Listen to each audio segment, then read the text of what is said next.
It was February 24, 1978. 5 young men from Yuba City, California, Jack Madruga, Bill Sterling, Jack Hewitt, Ted Weyer, and Gary Mathias, piled into a turquoise Mercury Montego. They were best friends, bound by a shared love for basketball. That night, they drove to Chico State University to watch a game. They were ecstatic because their own tournament was scheduled for the very next day. They even had their uniforms packed and ready in the trunk. After the game, they stopped at a local convenience store, bought some snacks, and got back into the car for the simple 50-minute drive home. They never arrived. The next morning, 5 families woke up to an empty house. 5 young men, some of whom required daily medication and closely relied on their parents, had vanished into thin air. There was no struggle, no ransom notes, and no reason for them to run away. It was as if the highway had simply swallowed them whole.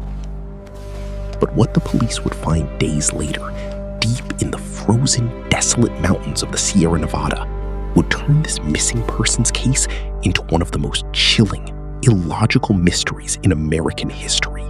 3 days after their disappearance, a forest ranger made a shocking discovery. High up in the Sierra National Forest, at an elevation of 4,400 feet, lay Jack Madruga's Mercury Montego. Here is where the mystery begins to defy all logic. To get to this spot, the men had to drive nearly 70 miles in the exact opposite direction of their homes. They had turned off a paved highway onto a winding, unpaved, and treacherous mountain road covered in deep snow. Why would 5 men, who were terrified of the dark and hated cold weather, drive up a freezing, pitch-black mountain in a standard sedan? Even stranger was the condition of the car. It was stuck in a snowdrift, but it wasn't damaged. The keys were gone, but when police hot-wired the engine, it started instantly. The gas tank was still 1/4 full. 5 strong men could have easily pushed the car out of the snow. Instead, they abandoned it, leaving behind their half-eaten snacks, their basketball uniforms, and their warmth, only to walk directly into a freezing blizzard in light jackets. For months, search parties found nothing. The snow was too deep. It wasn't until June, when the snow finally melted, that the horrific truth began to emerge. About 19 miles away from the abandoned car, deep in the forest, sat a locked, yellow Forest Service trailer. Inside that trailer lay the body of Ted Weyer. He was tucked neatly into a bed, wrapped in 8 thick blankets from head to toe.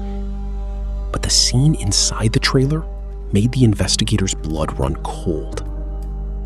Ted had been alive in that trailer for an estimated 8 to 13 weeks after going missing.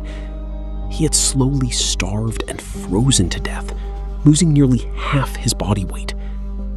Yet right outside the trailer, in an unlocked storage shed, was a massive supply of canned food, enough to feed all 5 men for an entire year.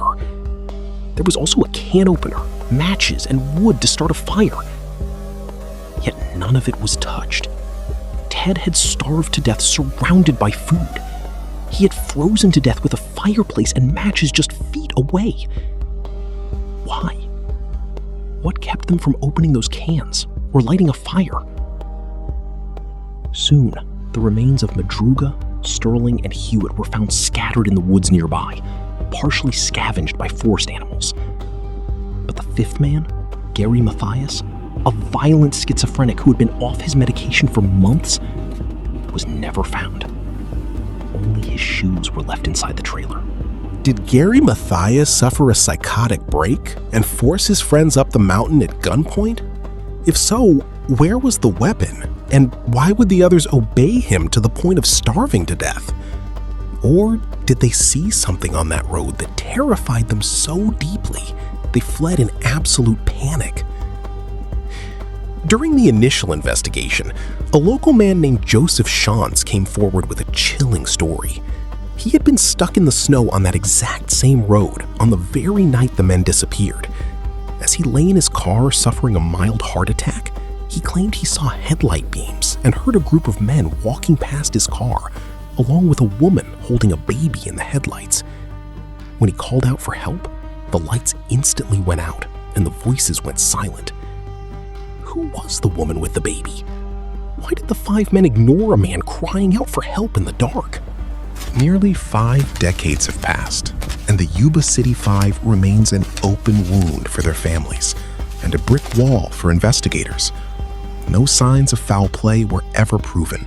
No logical explanation for their bizarre behavior was ever found, and Gary Mathias's fate remains lost to the mountain. Did they fall victim to a psychological delusion, a tragic series of errors, or did something far more sinister hunt them down in the freezing dark of the Sierra Nevada? Let me know your theories in the comments below. If you want to dive deeper into America's most chilling unsolved cases, hit that subscribe button, turn on notifications, and stay safe out there in the dark.